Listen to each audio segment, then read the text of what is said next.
¿Qué tal? ¿Cómo están? Muy buenos días, estimados oyentes de radio. Son las 7 de la mañana, las 6 en Canarias. Arranca a esta hora, es la mañana de Federico. Reciban un cordial saludo de Daniel Muñoz en este viernes 27 de diciembre de 2024, día de San Juan Apóstol o de Santa Fabiola, entre otros. Así que felicidades a todos ellos en su onomástica. Afrontamos ya las horas previas al que es el último fin de semana del año, que al menos en lo meteorológico se va a despedir con tiempo estable y temperaturas agradables en las horas centrales del día. Continúa ese anticiclón sobre España, así que predominan los cielos poco nubosos o despejados, hoy con baja probabilidad de chubascos débiles en el litoral de la Comunidad Valenciana y en las Islas Canarias de mayor relieve. Persisten, eso sí, los avisos por nieblas matinales en buena parte de Castilla y León. Están casi todas las provincias en alerta, también el interior de Lugo, y avisos en los valles del Ebro, del Tajo y del Guadiana. Estamos abriendo el día con 2 grados en Madrid, camino de los 12. La máxima nacional la encontramos un día más en Canarias, hoy con 23 grados. Y la mínima se marcha hacia el sur, la ubicamos en Granada con 3 grados bajo cero.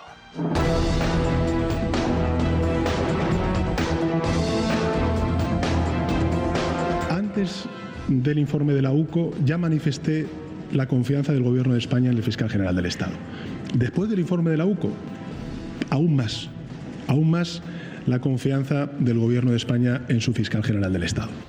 Bueno, pues por mucho que lo sienta y lo acoja como propio, si yo fuera el presidente del Gobierno no incidiría demasiado en la inocencia del fiscal general del Estado, que puede ir preparando ya en estos días su declaración como imputado en el Tribunal Supremo. Lejos de acercarse su absolución, como pronosticaba de nuevo este pasado lunes Pedro Sánchez, el juez Ángel Hurtado ha decretado nuevas diligencias que acercan, que aproximan al banquillo de los acusados a Álvaro García Ortiz. El magistrado ha citado a declarar en calidad de testigos el próximo 16 de enero a Juan Salto, fiscal de delitos económicos, que investiga al novio de Isabel Díaz Ayuso, y a la fiscal superior de Madrid, a la señora Almudena Lastra. Ambos lo recordarán, aparecen en las conversaciones y llamadas que derivan en la filtración de los datos confidenciales de Alberto González Amador. A la señora Lastra, el fiscal general le ordena que emita una nota con esa información para desmentir a Miguel Ángel Rodríguez, al jefe de gabinete de Isabel Díaz Ayuso, y al señor Juan Salto le sacan de un partido de fútbol en el Metropolitano, de un Atlético de Madrid Inter de Milán, por orden del fiscal general, para que le entregue los correos intercambiados con la defensa del señor González Amador. El juez considera que procede escuchar a ambos antes de citar a declarar a los imputados, es decir, a Álvaro García Ortiz y a la fiscal jefa de Madrid, a la señora Pilar Rodríguez, entre otros motivos porque estos dos fiscales que van a declarar como testigos se han comprometido a aportar las conversaciones de aquellos días.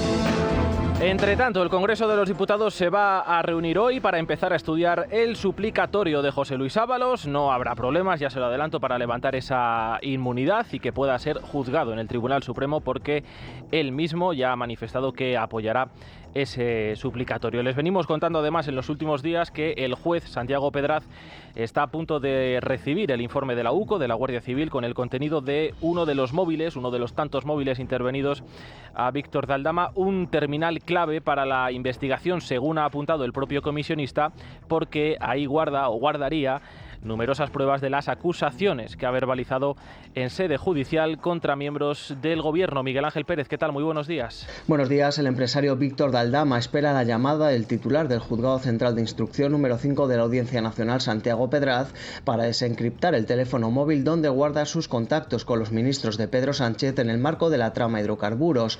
Fuentes jurídicas consultadas por Libertad Digital afirman que una vez el empresario disponga de una copia de su contenido, no se puede descartar que presente nuevas pruebas incriminatorias contra los ministros de Pedro Sánchez y altos cargos del PSOE. Las mismas fuentes consultadas subrayan que el móvil de Aldama puede guardar pruebas sobre nuevas comisiones ilegales y mordidas entregadas a ministros socialistas. Habrá que investigar si dichas comisiones encubren una presunta financiación ilegal del PSOE, tal y como reveló el comisionista durante su última comparecencia en el Tribunal Supremo. Y a buen seguro sobre estos asuntos, sobre estos y otros, naturalmente, se va a pronunciar hoy Alberto Núñez Feijóo, que hace balance de año a partir de las 11:30. Veremos qué tiene que decir el líder de la oposición, aunque no creo que se distancie demasiado del adelanto que ha ofrecido este jueves Esther Muñoz, una figura que cotiza al alza en el Partido Popular, tal y como acredita esa creciente presencia en ruedas de prensa e intervenciones parlamentarias. En opinión de la vicesecretaria y diputada del Partido Popular, 2025 va a ser otro año de cesiones y calvario judicial para el Gobierno.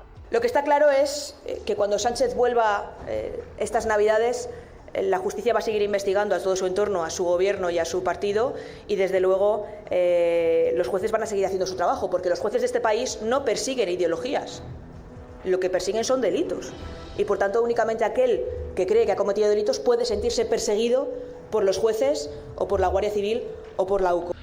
Esta vez, quien ha salido al paso de estas declaraciones, de este análisis del Partido Popular, quien ha salido por parte del Gobierno, ha sido el ministro Óscar Puente, que ha recuperado después de unos días su atuendo habitual. Ya saben que es el de comentarista en redes sociales más que el de ministro de Transportes. Ya sabe aquello de que la cabra tarde o temprano tira al monte. Ha dicho el ministro que el Partido Popular se está llevando por delante la imagen de la justicia, la lealtad entre instituciones y la normalidad democrática. Y lo dice quien forma parte de un ejecutivo que tilda de prevaricadores a los jueces que investigan la corrupción asociada al gobierno o al entorno más próximo de su presidente, que habría utilizado a la Fiscalía para destruir a un adversario político, como están poniendo de manifiesto esos informes de la Guardia Civil entregados al juez Hurtado, y que está dispuesto a rendir pleitesía a un prófugo de la justicia española. Y es que ese término, el de normalidad democrática, es el que vienen utilizando en las últimas horas los miembros del Partido Socialista para justificar la reunión entre el presidente del Gobierno y Carles Puigdemont. Con respecto a los encuentros, pues yo respondería que normalidad democrática, que este partido y este gobierno se ha caracterizado precisamente por diálogo, y es lo que ha permitido que se lleguen a tantos acuerdos a lo largo de esta legislatura en un Parlamento muy fragmentado, a diferencia de otras fuerzas políticas que son más de aislarse. Nosotros somos más de tender puentes. Claro. Por eso el presidente del Gobierno no ha citado al líder de la oposición ni una sola vez durante todo este año. O por eso, cuando llega una ronda de contactos con los diferentes partidos para negociar asuntos importantes, pues se excluye al tercer partido con mayor representación en la Cámara, que en este caso es Vox. Porque el diálogo y la voluntad de tender puentes siempre es la seña de identidad del Partido Socialista. En fin, habrá que escuchar estas cosas porque estamos a pocas horas del Día de los Inocentes. Habrá que encontrarle alguna explicación de este tipo. Por demás, este jueves también ha hecho balance de año la presidenta de la Comunidad de Madrid, Isabel Díaz Ayuso, que ha rendido cuentas sobre el grado de cumplimiento de su programa electoral y, de nuevo, ha confrontado con el presidente del Gobierno, Carmen Arraza. Último Consejo de Gobierno del año y balance del 2024 de Isabel Díaz Ayuso, que ha vuelto a presentarse en lo político como la antítesis de Pedro Sánchez. La presidenta madrileña ha recurrido a dos de sus habituales lemas, la defensa de la legalidad y de la libertad. Porque no hay nada más importante que la vida y la libertad, que son nuestros bienes más preciados. Madrid es un compromiso con el Estado de Derecho, la libertad y la prosperidad al servicio de España. Es un proyecto que garantiza unos servicios públicos de gran calidad, seguridad jurídica, convivencia, reconocimiento del esfuerzo y las puertas abiertas a todo el que quiere aportar. Y es que Ayuso ha alertado también de lo que ha denominado como los enemigos clásicos de España, separatistas que solo buscan el interés propio y a los que ahora suma el gobierno de Sánchez. En cuanto a las medidas, Isabel Díaz Ayuso ha prometido un ambicioso plan antidrogas y nuevas rebajas fiscales. Y en definitiva hemos trabajado para que en 2025 los madrileños se beneficien de 9 rebajas de impuestos que les van a permitir ahorrar 170 millones de euros. En este nuevo año también vamos a aprobar las nuevas rebajas en sucesiones y donaciones con un ahorro adicional de 130 millones de euros. Llevamos ya 30 bajadas de impuestos con un ahorro de 38.300 millones de euros. Medidas comprometidas en su plan de gobierno del que ha señalado que han cumplido en un 93%.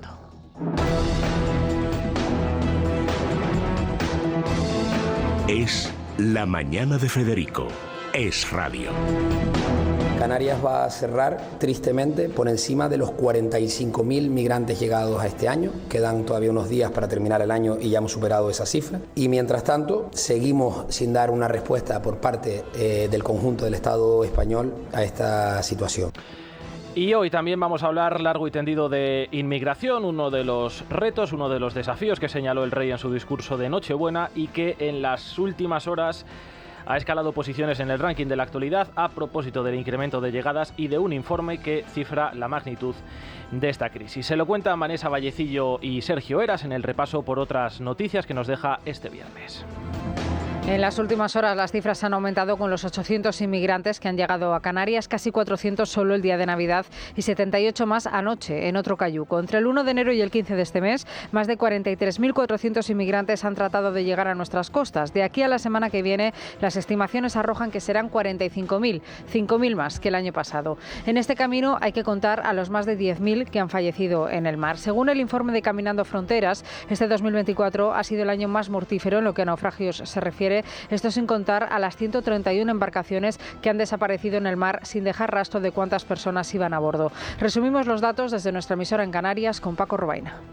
Casi 10.500 personas perdieron la vida durante este año 2024 que estamos a punto de despedir en su intento de alcanzar las costas españolas, lo que supone un incremento del 58% respecto al 2023, según el balance elaborado por el colectivo Caminando Fronteras, hecho público en la jornada de ayer jueves. A nadie se le escapa que se trata de un dato récord desde que se investigan las desapariciones de migrantes en el mar en su intento por alcanzar nuestras costas y pisar tierras europeas. Los datos recogidos en el informe reflejan un subrayable aumento de los fallecidos en los últimos 2 años. Sirva como ejemplo que ya en el 2023 fueron 6.618 los muertos, un dato que triplica el registrado un año antes. La ONG ha señalado en el informe que de los desaparecidos 421 eran mujeres y 1.538 niños o adolescentes, y el resto se trataba de hombres en edad adulta. Estos números subrayan que la ruta canaria se mantiene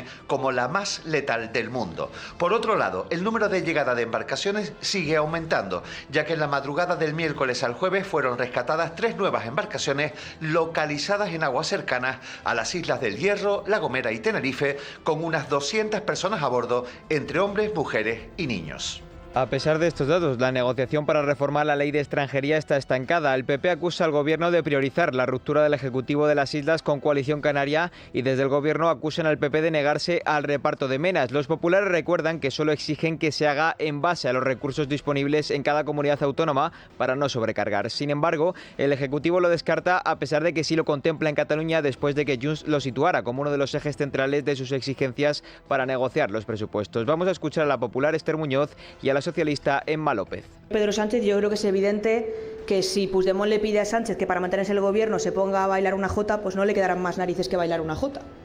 Yo creo que es evidente que Sánchez está cediendo absolutamente a todo con tal de mantenerse en el poder y por tanto lo estamos viendo continuamente. Pues nada nos gustaría más que ponernos de acuerdo. Tienen ahora mismo encima de la mesa, y lo mencionabais antes en la tertulia, un tema clave que es la migración, que es un tema de Estado, es un tema de nación, donde el Partido Popular ha decidido abrazar posturas más propias de la ultraderecha, y es que al final, bueno, es lo que tiene, cuando uno pacta con Vox, al final se acaba pareciendo a él, ¿no? Bueno, ya les adelanto que a partir de las 8:20, hora peninsular, hablaremos con Fátima Lemes, con la alcaldesa de Arona, en Tenerife, para abordar en profundidad esta crisis migratoria. En este tipo de asuntos suelen ser las autoridades locales las que ofrecen un análisis más preciso. Se está viendo, por ejemplo, también en Valencia, a propósito de la Dana, testimonios que pudo recoger este jueves personalmente la ministra de Defensa en las localidades de Benetúser y Picaña. Verónica Jorro. Una visita que se ha producido sin ningún incidente, no como en ocasiones anteriores cuando algunos ciudadanos residentes en las localidades afectadas por la Dana expresaron su frustración por el atraso en las labores de limpieza de garajes y sótanos. Los ciudadanos exigieron entonces a la ministra una pronta solución en la situación, lo que provocó un intercambio tenso entre ambas partes. Sin embargo, la visita de este jueves ha transcurrido en la mayor tranquilidad. Allí Robles ha alabado la profesionalidad, solidaridad, empatía y gran labor que desarrollan los militares desplegados en la zona afectada por esa Dana del 29 de octubre y ha reivindicado su trabajo. España es un país que está muy orgullosa de sus Fuerzas Armadas, yo estoy muy orgullosa de ustedes, Y creo que en los momentos más duros y en los momentos difíciles, cuando falla todo, están los militares. Y estos días que ustedes lo han visto y lo han visto perfectamente, cuando otros estaban pasando las Navidades muy legítimamente, pero quien estaba al pie de cañón eran ustedes, eran los militares. Así que yo no tengo más que palabras de agradecimiento. Sin embargo, el pasado lunes, la Asociación Unificada de Militares Españoles acusaba al Ministerio de Defensa de imponer condiciones de trabajo abusivas y lesivas a los militares desplegados en la Dana. En un comunicado explicaban que, dada la urgencia de la situación, las Fuerzas Armadas han trabajado casi sin límite horario y con turnos sin apenas tiempo para un descanso adecuado. Sin embargo, denunciaban que, a pesar de que la situación está estabilizada, el personal militar realiza diariamente jornadas de 12 a 16 horas. Es un abuso y unas condiciones de explotación laboral. En ese sentido, acusaban al Ministerio de Defensa de tener perfecto conocimiento de esta situación de jornadas abusivas y justificarlas alegando que se trata de una operación militar. Pasado mañana se van a cumplir 2 meses de la tragedia, 60 días, Vanessa, que ofrecen un balance manifiestamente mejorable. Ayer, sin ir más lejos, el presidente de la patronal valenciana denunciaba en estos micrófonos la falta de coordinación entre administraciones, y un ejemplo de ello es la retirada de los coches que todavía siguen apilados por las zonas afectadas y que han llegado a provocar hasta 3 incendios hasta la fecha, por no mencionar el polvo que acumulan proveniente del lodo de esas inundaciones y que supone un problema de salud pública. El gobierno de Mazón acusa a Moncloa de desentenderse y trasladar las competencias de esta cuestión a los ayuntamientos, ya de por sí sobrecargados. Y desde el gobierno piden celeridad a la Generalidad Valenciana. La situación es de tal calibre que la delegada del gobierno en Valencia, Pilar Bernabé, ya apunta que se podría llegar a fallas, es decir, al mes de marzo, con la retirada de los coches sin resolver. Mazón saca pecho de su gestión. La Generalitat ha movilizado ya más de 1.400 casi millones de euros, de los cuales 853 son ayudas directas que se están pagando, algunas ya en su totalidad y otras avanzan rápidamente. Creo que lo mejor que podemos hacer es trabajar para que todo esto no vuelva a ocurrir, poner los mejores medios y avanzar en la recuperación. Creo que es la mejor manera de contestar a cualquier reflexión sobre esta cuestión, asumiendo nuestra responsabilidad y trabajando a marchas forzadas como así estamos haciendo. Otra de las noticias del día está en Aragón, donde ya conocemos al rival de Pilar Alegría para suceder a Javier Lambán. Se trata de Darío Villagrasa, actual alcalde de Bujaraloz, en Zaragoza, secretario de organización del partido y uno de los perfiles con mayor proyección dentro de la corriente de Javier Lambán en la formación aragonesa. A sus 32 años se medirá a Pilar Alegría en el Congreso Regional que tendrá lugar en marzo de 2025. Tiene más detalles desde Radio Zaragoza, Juan Saavedra. Desde los exteriores del Palacio de la Aljafería en Zaragoza, el hasta ahora secretario de organización del Partido Socialista Aragonés, Darío Villagrasa, oficializaba la decisión. Les anuncio formalmente que voy a presentar mi candidatura para la Secretaría General del PSOE Aragón. Considero que es momento de abrir un tiempo nuevo en este partido y para ello voy a presentar mi candidatura.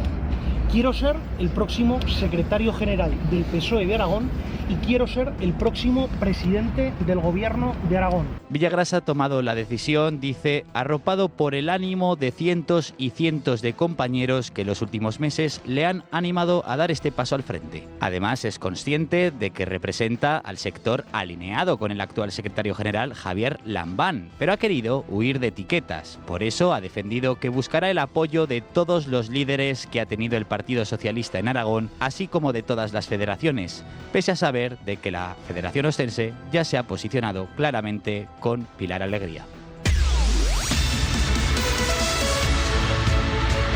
Y en deportes, el Barça tiene una cita crucial en los tribunales. Esta vez no tiene que ver con el caso Negreira. Dani Blanco, buenos días. ¿Qué tal? Muy buenos días. Sin actividad deportiva en estos días nos tenemos que centrar evidentemente en pensar en los partidos de la semana que viene. Ya el 3 de enero el Real Madrid juega en Valencia, un partido importante. Vuelven de vacaciones el domingo por la tarde.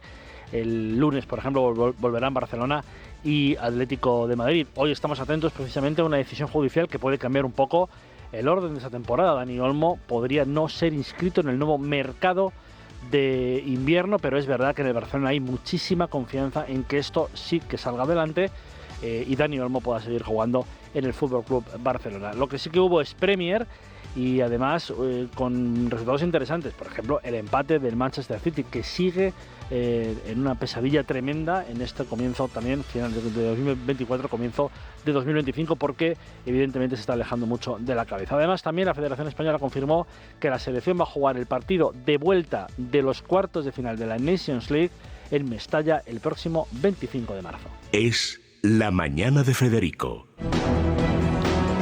20 segundos pasan de las 7:30, una hora menos en el archipiélago canario. Es viernes 27 de diciembre de 2024. Siguen escuchando Es la mañana de Federico en el radio, en una jornada de tiempo apacible, con cielos despejados, temperaturas frías, bastante frías en estas primeras horas, pero ciertamente agradables a partir de mediodía. Salimos a la calle con 2 grados en la capital de España, camino de los 12.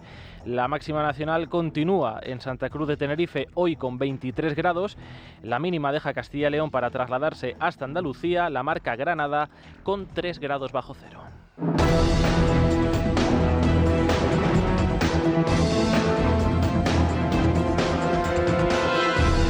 Y en Andalucía nos vamos a quedar porque merece la pena contarles que mañana, 28 de diciembre de 2024, se van a cumplir 2 años de este momento.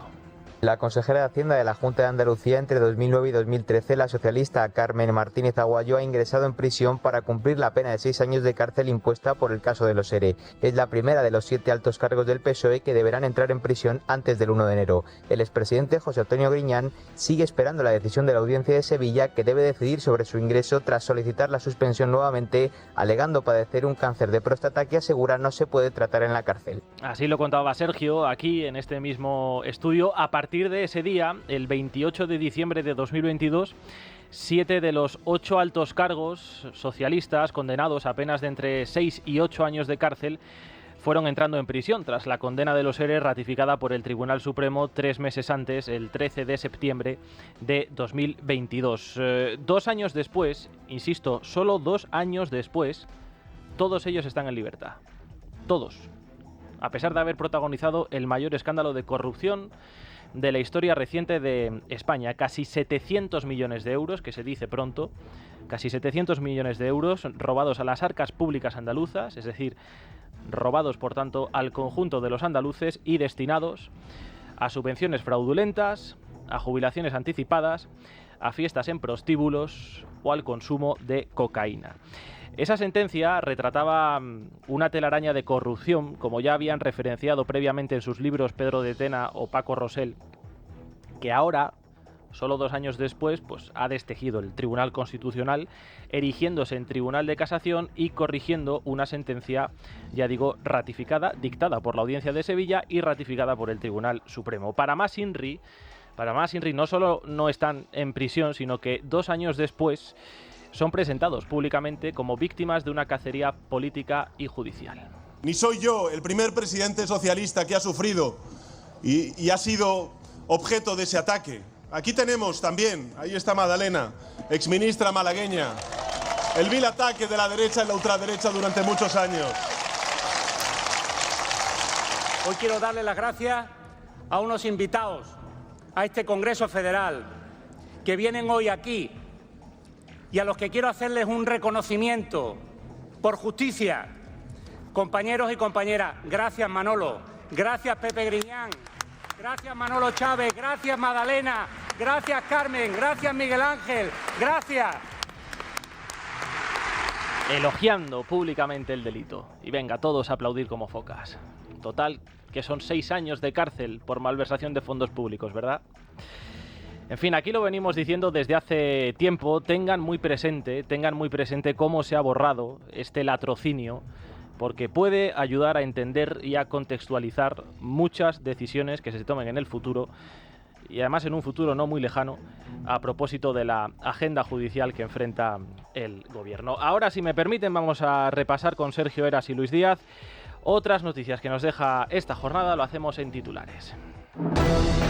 La directora del Centro Nacional de Investigación Oncológica, María Blasco, gastó al menos 600.000 euros entre el año 2023 y 2024 en viajes para el personal del centro, tal y como refleja el portal de contratación pública del Estado. Desde el Partido Popular exigen el gasto detallado de la institución en actividades que nada tienen que ver con su fin principal, como dónde fueron los viajes, quiénes los realizaron y el gasto específico de cada uno de ellos. Ante esta situación, los populares han ampliado el listado de comparecencias en el Congreso, incluida la de su directora. En Cataluña, primer mensaje de Navidad de Salvador Illa como presidente de la Generalitat. En su discurso, el líder catalán ha comparecido sin la bandera de España y tan solo con una bandera catalana a la vista. Illa se ha dedicado a exponer algunos valores como la fraternidad entre personas y territorios, obviando asuntos de la actualidad como la financiación singular pactada con Esquerra a cambio de su investidura.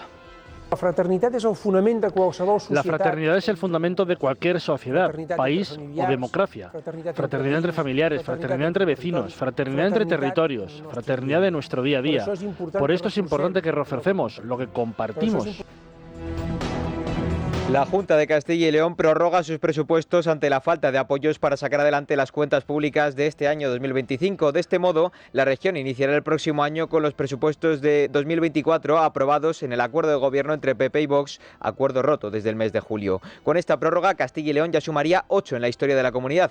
Escuchamos al consejero de Economía y portavoz de la Junta, Carlos Fernández, y a la secretaria de Organización del PSOE Castilla y León, Ana Sánchez. Nos da básicamente estabilidad al conjunto de la comunidad autónoma. Que aprobemos hoy el acuerdo de prórroga presupuestario no significa que renunciemos a intentar alcanzar un acuerdo. La mano sigue tendida por nuestra parte. Hace ya 3 meses que vivimos un auténtico esperpento en torno a los presupuestos de la comunidad autónoma para el año 2025. Hace 3 meses de mentiras.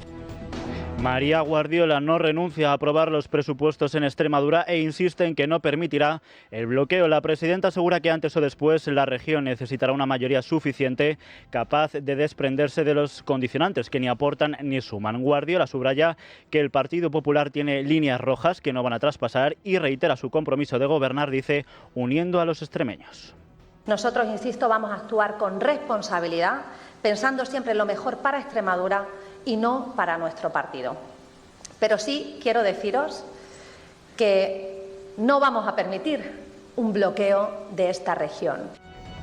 Andalucía aprueba una mega oferta de empleo público para el servicio de salud con más de 13.000 plazas, el 93% de ellas de acceso libre, por lo que no es necesario contar con ningún tipo de experiencia laboral en la sanidad pública andaluza. Con esta convocatoria, el gobierno andaluz pretende reforzar el servicio con el objetivo de bajar las listas de espera o los retrasos en la atención primaria. Escuchemos a la consejera de Salud de la Junta, Rocío Hernández. Se trata de 13.486 plazas, 12.568 de acceso libres, de ellas 1.257 para personas con distintas capacidades, es decir, un 10%, y 918 de promoción interna. ¿Estamos contentos? Bueno, queremos estar más contentos. ¿Por qué? Porque estamos aquí para dar respuesta a las necesidades que tiene la población andaluza. En el País Vasco y Navarra vuelven los actos proetarras de final de año. Desde Covite denuncian cómo Sortu está organizando estos homenajes, tanto concentraciones como mesas navideñas con sillas vacías, haciendo referencia a los presos etarras sin ninguna señal de arrepentimiento por sus crímenes. Mientras, los ayuntamientos del Valle Guipuzcoano de Aitondo han llamado a manifestarse el 31 de diciembre por los derechos de los presos de la banda. Y en Ecuador aumenta la crisis institucional. El enfrentamiento entre el presidente Daniel Noboa y la vicepresidenta Verónica Abad se acentúan en vísperas de la campaña para las presidenciales de febrero. Todo ello tras la decisión judicial que devolvía a Abad su cargo en el gobierno. Tiene más detalles Martín Higueras. Buenos días. Buenos días. Se abre un nuevo capítulo de crisis en Ecuador por el último enfrentamiento entre el presidente Daniel Noboa y su vicepresidenta Verónica Abad. El jefe de Estado decidió el pasado lunes 23 designarla como consejera temporal en la Embajada de Turquía y dispuso su traslado a Ankara. Esta polémica disposición presidencial se dio poco después de que la justicia dejase sin efecto la suspensión de 5 meses sin remuneración de la vicepresidenta por un supuesto abandono injustificado del trabajo. En una carta al país publicada a través de la red social X, Abad tildó la decisión como un nuevo insulto a los ecuatorianos y denunció lo que en efecto constituye la consumación del anunciado golpe de Estado y atentado contra la democracia en el Ecuador, ya que la violación grosera al orden constitucional es la antesala para instalar una dictadura el próximo 5 de enero, día en el que Noboa debería pedir licencia para el proceso electoral. Para Abad, el presidente busca su destierro a Turquía de manera inmediata, con el solo efecto de tener ventaja sobre los otros candidatos presidenciales. El hecho es que efectivamente, de acuerdo con la Constitución ecuatoriana, Noboa debería pedir licencia y así empezar su campaña ante las elecciones presidenciales del próximo 9 de febrero. Es La Mañana de Federico. Luis Fernando Quintero, muy buenos días. ¿Qué tal, Dani? Muy buenos días. Venga, vamos a analizar esos titulares que nos deja hoy la prensa económica. Y decimos, estamos en fechas navideñas, pero ojo a la información económica y mucho ojo a los temas que trae hoy Libre Mercado importantes. El Gobierno da un paso más en su agenda intervencionista sobre la inteligencia artificial y comenzará a poner multas en 2025. Ya tiene preparado el organismo fiscalizador de la inteligencia artificial en España, un organismo que lleva preparando durante años, y a partir del próximo año de 2025 va a ser cuando van a comenzar las sanciones y las multas, poner puertas al campo, que se suele decir. No pierden ocasión de recaudar, ¿eh? No, desde luego que no. Todo absolutamente es importante en este sentido, y como todos los viernes, Dani, en Libre Mercado tenemos el artículo de Manuel Fernández Ordóñez, nuestro The Good Mafo, el Mafo bueno, que nos habla de temas siempre de energía, y la columna de hoy es para no perdérsela. ¿El coche eléctrico qué? No es que estemos descarbonizando el transporte, dice Mafo, es que estamos lejísimos de empezar siquiera a hacerlo. Nos está contando cuál es la diferencia entre la realidad que nos ofrece el mercado de compra y venta de automóviles en España, la penetración del coche eléctrico dentro de ese mercado y los objetivos que se había marcado el Gobierno en este sentido. Unos objetivos absolutamente ambiciosos para unos planes que en este momento no están teniendo resultados. Pero no queda aquí la cosa, tenemos información interesante en el resto de portadas de la prensa de hoy. Hoy, por cierto, perdona, que lo estaba buscando, digo, es que no recordaba en qué periódico, en el diario ABC, solo un 5% de los coches que se venden en España son eléctricos. Sí, son un 5% de los coches que se venden en España ahora mismo son eléctricos. El parque móvil eléctrico todavía es muy corto. Es verdad que hay muchos factores que influyen en ello. Lleva hoy el diario El País un artículo extensísimo sobre este asunto precisamente también. Sin embargo, bueno, pues atribuye fundamentalmente a los bulos y al fango que hay alrededor del discurso eléctrico. Pero bueno, el problema fundamental es un problema que también afecta al resto de coches del parque móvil, que son los precios. De hecho, hemos pasado a que el coche más vendido sea el coche más barato, en este caso, cuando no siempre ha sido así. En este caso lo es, ya los coches que más se venden son los coches más baratos, y uno de los problemas que se ponen encima de la mesa es la política de subvenciones respecto al coche eléctrico. Continúan esas subvenciones, no terminan de traccionar, entre otras cosas porque son lentas, tardan mucho en llegar, y luego ese tipo de incentivos al coche eléctrico nuevo hace que el coche eléctrico, por ejemplo, de segunda mano, siendo el mercado de segunda mano un mercado infinitamente más potente en España que el mercado de coches nuevos, no termine tampoco de coger vuelo. ¿Qué significa esto? ¿Qué es lo que se trasluce detrás de todas estas cifras? Fundamentalmente que España cada vez es más pobre. Los españoles cada vez tienen menos dinero y no tienen capacidad para... lo que antes, este es un dato que da Manuel Fernández Ordóñez en su artículo y me parece extraordinariamente importante, cuando la edad media de los coches del parque móvil en España era antes de 8 años, empieza a acercarse a los 15. Y esto no habla sino de la incapacidad de muchos españoles para afrontar un gasto como el que supone un coche para cualquier familia. De poder adquisitivo que venimos... Unido a que los coches han incrementado mucho su precio. Ya no solo los eléctricos, yo lo comentaba el otro día con unos amigos viendo las cifras que ofrece el mercado.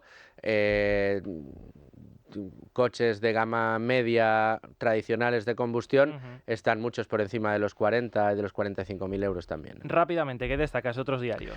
De nuevo, decías, no pierde comba el Gobierno para seguir recaudando. En expansión, mucho ojo, golpe de 5.800 millones a las cotizaciones sociales, y ojo, de nuevo, a esto que hay que denunciarlo siempre, dice Expansión, que las empresas de estos 5.800 millones van a tener que aportar 4.888, mientras que los trabajadores pondrán casi 1.000. No, los 5.800 millones de euros de más en cotizaciones los pone el empleado, porque sin empleado no habría cotización social.